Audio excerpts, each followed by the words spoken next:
बिहार पंचायत चुनाव को लेकर एक बड़ा अपडेट सामने आया है। राज्य निर्वाचन आयोग के द्वारा प्रत्याशियों, चुनाव मतदान कर्मियों और मतदाताओं के लिए अपडेट जारी किया गया है। बिहार के नियोजित शिक्षकों को लेकर फरमान पत्र एक बार फिर से जारी किए गए हैं। नियोजित शिक्षकों की नौकरी से हटाने की दी गई है धमकी। देश में समान नागरिक संहिता जरूरी, हाई कोर्ट का सख्त निर्देश। केवटी में अवधारा का पूर्वी बांध टूटा, दरभंगा शहर पर बाढ़ का खतरा। इमरान और नासिर के रिमांड अवधि बढ़ी। कोरोना, देखिए एक राहत भरी खबर है कि कोरोना की तीसरी लहर में छोटे बच्चों को असर करने का बहुत कम खतरा। कोरोना से बच्चों की जान का खतरा ना के बराबर होगा। संक्रमित होंगे लेकिन उन्हें अस्पताल में भर्ती कराने की जरूरत नहीं पड़ेगी। इसी हफ्ते से घर पर मंगवा सकते हैं जमीन का नक्शा। सरकारी अस्पतालों में उपकरण खरीद की रिपोर्ट, जिलों से हुआ तलब। मैट्रिक में रजिस्ट्रेशन को लेकर एक और मौका दिया गया। नमस्कार, खास कार्यक्रम सुबह सवेरे में आप तमाम व्यूअर्स का स्वागत है। सुबह सवेरे के खबरों में हम लेते हैं खबरें अखबारों के पन्नों से। अखबारों में क्या छपा है और क्या आपको जानना जरूरी है, हम आपके बीच में लेकर आते हैं। लेकिन सबसे पहले आपसे कहना है कि चैनल को सब्सक्राइब जरूर कर लें और वीडियो पसंद आए तो लाइक भी कर दें। देखिए, देश में समान नागरिक संहिता जरूरी है, हाई कोर्ट का कहना है। दिल्ली हाई कोर्ट ने देश में समान नागरिक संहिता का वकालत करते हुए केंद्र को लागू करने के लिए समुचित कदम उठाने के लिए कहा है। कोर्ट ने कहा है कि देश जाति, धर्म और समुदाय से ऊपर उठ रहा है। ऐसे में समान नागरिक संहिता समय की मांग है, जरूरत भी है। इधर केवटी में अवधारा का पूर्वी बांध टूटा, दरभंगा शहर पर बाढ़ का खतरा। बिहार में इन दिनों पानी ही पानी, बाढ़ ही बाढ़ है। स्कूल गिर रहे हैं, मकाने घर बह रहे हैं, यहाँ तक कि प्लेटफॉर्मों पर भी पानी लगे हुए हैं, बस अड्डे में भी पानी जमा और सरकारी महकमों का व्यवस्था धरी की धरी रह जा रही है। पूर्वी चंपारण के 12 प्रखंडों में बाढ़ का कहर जारी है। अररिया के पलासी में सड़क 2 जगहों पर टूट गई है। यानी कि बिहार में फिलहाल राहत नहीं है, बाढ़ का कमोबेश हर जगह स्थिति बनी हुई है। इधर इमरान और नासिर की रिमांड अवधि बढ़ा दी गई है। कोर्ट में पेशी, एनआईए के अनुरोध पर 7 दिन की रिमांड अवधि और बढ़ाई गई। कफील को 23 जुलाई तक न्यायिक हिरासत में भेजा। बेऊर जेल और बेऊर जेल की सुरक्षा व्यवस्था और बढ़ा दी गई है। देश में ऑक्सीजन के 1500 प्लांट लगेंगे। कोरोना के संभावित तीसरी लहर को देखते हुए देश में 1500 ऑक्सीजन के प्लांट लगाने का निर्देश दिया गया है। नई निजता नीति नहीं थोपेगा व्हाट्सएप जब तक फैसला नहीं हो जाता है।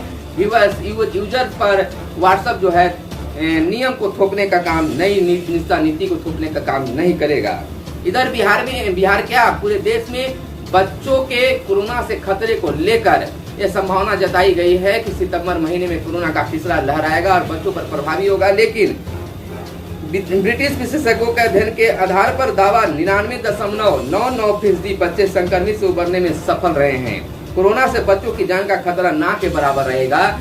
संक्रमित होंगे लेकिन उन्हें अस्पताल जाने की आवश्यकता नहीं होगी, खुद रिकवर कर लेंगे। तो यह एक सुखद का खबर कह सकते हैं। ऐसा ही हो, भगवान करे, अल्लाह करे, खुदा करे, गॉड करे कि ऐसा ही स्थिति रहे, कोरोना का तीसरा लहर ज्यादा प्रभावी न हो।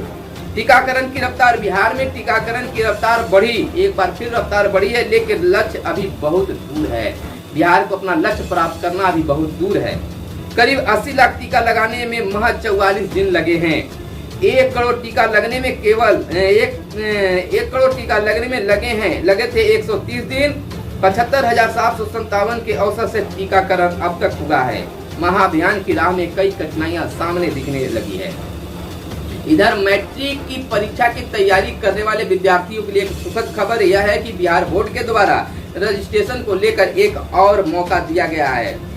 स्कूल 9 से 15 जुलाई तक ऐसे छात्रों का रजिस्ट्रेशन कर सकते हैं। विद्यार्थी रजिस्ट्रेशन करा सकते हैं। स्कूल और विद्यार्थी दोनों को इसके लिए एक और मौका दिया गया है। सरकारी अस्पतालों में उपकरण खरीद की रिपोर्ट, जिलों से तलब किया गया है। अतिरिक्त बेड, ऑक्सीजन सिलेंडर और ऑक्सीजन कॉन्सेंट्रेटर की होनी थी खरीद, तो वह खरीद हुआ कि नहीं हुआ, इस पर बिहार सरकार के द्वारा जिला, अनुमंडल और प्रखंड के अस्पतालों में कोरोना से बचाव को लेकर उपकरण खरीद की रिपोर्ट मांगी गई है। 15वें वित्त आयोग की राशि से उपकरण की खरीद की गई। जिला अनुमंडल और प्रखंड स्तरीय अस्पतालों के लिए दिए गए खास निर्देश। किस स्तर के अस्पतालों के लिए कौन से उपकरण की खरीद की गई, विभाग ने मांगी है जवाब। देखिए, राजनीतिक बिहार में इन दिनों बिल्कुल गर्मा गर्म है। ये बीते दिन अफवाह फैलाया गया कि राजद के अध्यक्ष जो है वो इस्तीफा दे दिए। जगदानंद सिंह के इस्तीफे की खबर से हलचल तेज हो गई थी।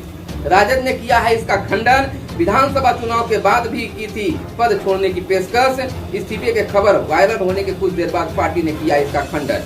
दिन भर पार्टी दफ्तर में चैम्बर में रहे मौजूद। हालांकि जगदानंद जो है दिन भर वह पार्टी कार्यालय में मौजूद रहे। यह अफवाह फैलाई जा रही है, विपक्षियों पर आरोप लगाए जा रहे हैं। लेकिन विपक्षियों का कहना है कि हमें और कुछ काम नहीं है कि हम यही गलत अफवाह फैलाएंगे। लेकिन बात कुछ भी हो, बिहार की राजनीति एक बार फिर गर्मा गई है। और इधर उपेंद्र कुशवाहा से मिले ललन, घंटे भर हुई बात। केंद्र में मंत्री पद को लेकर बिहार की राजनीति भी एक बार फिर से गर्म है, सियासी चर्चा तेज है।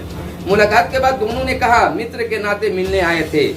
जब उनसे मीडिया वालों ने उपेंद्र कुशवाहा और ललन सिंह से पूछा गया तो उन्होंने कहा कि मित्र के नाते हम लोग मिलने गए थे एक दूसरे से। इस मुलाकात का कोई राजनीतिक मायने नहीं निकलना चाहिए। चलिए, इन्होंने साफ तो कर दिया है, लेकिन बात कुछ और भी हो सकता है। 9 अगस्त को केंद्र के खिलाफ करेगा प्रदर्शन। दिया राज्य किसान सभा सीटू और प्रांतीय खेती मजदूर यूनियन का राज्य स्तरीय संयुक्त कन्वेंशन पटना के जमाल रोड में हुआ और उन्होंने कहा कि 9 अगस्त को केंद्र के खिलाफ प्रदर्शन होगा। इधर केंद्रीय मंत्री पशुपति कुमार पारस को लोकसभा में लोक जनशक्ति पार्टी लोजपा के नेता के तौर पर मान्यता दिए जाने के लोकसभा अध्यक्ष के फैसले के खिलाफ दाखिल याचिका को हाई कोर्ट ने शुक्रवार को खारिज कर दिया है और एक बार फिर से चिराग पासवान को झटका लगा है। लोकसभा अध्यक्ष के परिपत्र को रद्द करने की मांग की गई है चिराग पासवान के द्वारा। संजय मुख्य प्रवक्ता से हटे उपाध्यक्ष बने। नई सूची जारी की गई। विधान पार्षद नीरज को फिर प्रवक्ता की जिम्मेवारी मिली है। जदयू प्रदेश अध्यक्ष ने पार्टी प्रदेश प्रवक्ताओं की सूची जारी की है। मैं राजपूत था, हमारे पूर्वज भगवान सिंह, जमा खान का कहना है। एसएफसी के पास गेहूं खरीद एजेंसियों के 376 करोड़ बकाया है। दिन भर इधर सप्ताह में 5 दिन खुले रहेंगे बाजार, कैट का यह मानना है। इधर हम आपको बता दें कि अब जमीन की कागजात को निकालने के लिए आपको कार्यालयों को दौड़ नहीं लगाना होगा, बल्कि आप डाक के माध्यम से, बैंकों के माध्यम से आपको जमीन के कागजात यानी नक्शे भी आपको उपलब्ध होंगे। नक्शा जो है उपलब्ध होंगे या वेबसाइट के माध्यम से आप दखल खारिज करवा सकते हैं और सारे कागजात आपके पास आएंगे।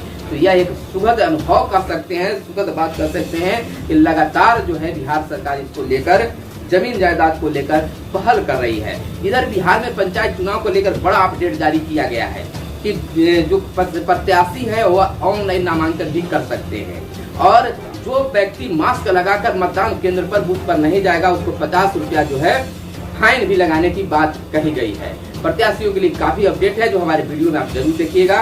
हम अंत में अंतिम स्क्रीन में हम वीडियो को कुछ लगाएंगे जिसको आप देखिएगा। कुछ लोग चुनाव लड़ने से वंचित भी रह सकते हैं, इसको भी हमारे वीडियो डाला हुआ है चैनल पर, जरूर देखिएगा। दूसरी ओर बिहार के नियोजित शिक्षकों को लेकर शिक्षा विभाग के पदाधिकारी डॉक्टर रंजीत कुमार सिंह के द्वारा फरमान जारी किया गया है कि अगर 20 जुलाई तक नियोजित शिक्षक अपना शैक्षणिक प्रमाण पत्र अपलोड नहीं करते हैं सरकारी वेब पोर्टल पर, शिक्षा विभाग के वेब पोर्टल पर, तो उनकी नौकरी चली जाएगी। आपको बताते चले कि बिहार के 88,000 शिक्षकों का फोल्डर फाइल निगरानी विभाग के पास जमा नहीं हुआ। इसको लेकर हाईकोर्ट के निर्देश पर शिक्षा विभाग ने यह फरमान जारी किया गया है। लेकिन शिक्षा विभाग को तुरंत फौरन ये काम करने के लिए कहा गया था, लेकिन करीब 1.5 साल के बाद एक वेब पोर्टल बना है। अब शिक्षकों को 1 माह यानी 21 जून से 20 जुलाई तक का समय दिया गया और अपना शैक्षणिक प्रमाण पत्र अपलोड करने के लिए कहा गया, जबकि पोर्टल में कई कमियां, कई त्रुटि बताए जा रहे हैं। शिक्षकों के नाम गलत है, पिता का नाम गलत है, स्कूल का नाम गलत है, डायस कोड गलत है, फिर भी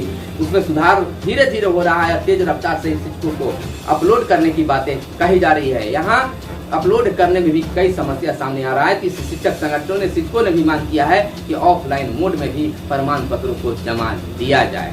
फिलहाल हमारे साथ बने रहे और देखते रहे मगर संवाद। दीजिए इजाजत। धन्यवाद। जय हिंद, जय भारत, वंदे मातरम।